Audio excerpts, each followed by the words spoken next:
Hello, hello po. Okay, pupunta po doon sa Giraffe po, doon sa chicken biryani po.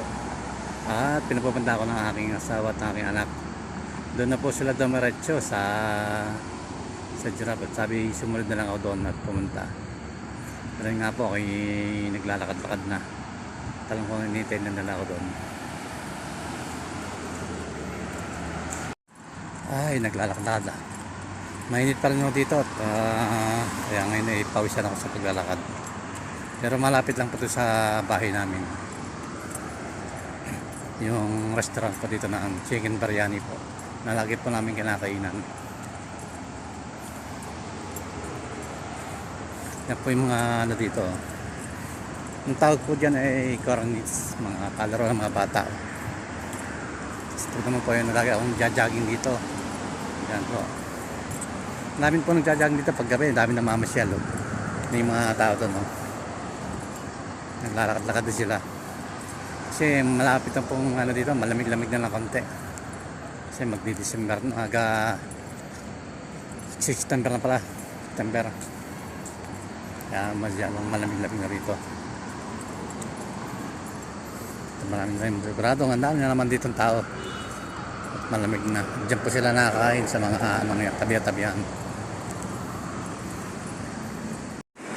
Ayun na po, malapit na po ako sa restaurant ng chicken biryani po.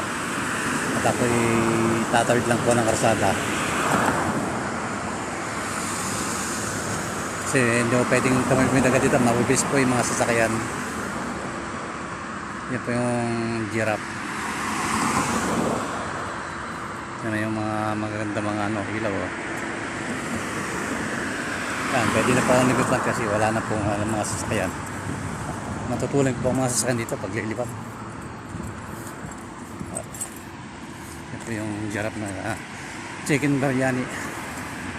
Nakakanakan namin aming asawa. Ayun, bago yung asawa.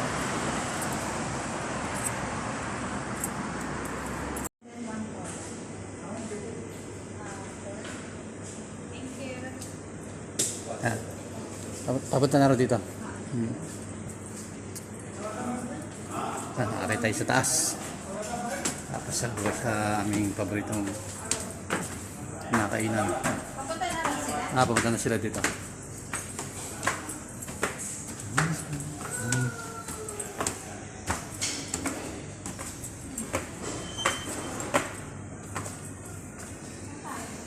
Ayun, saan? May mga tao yata doon sa ano.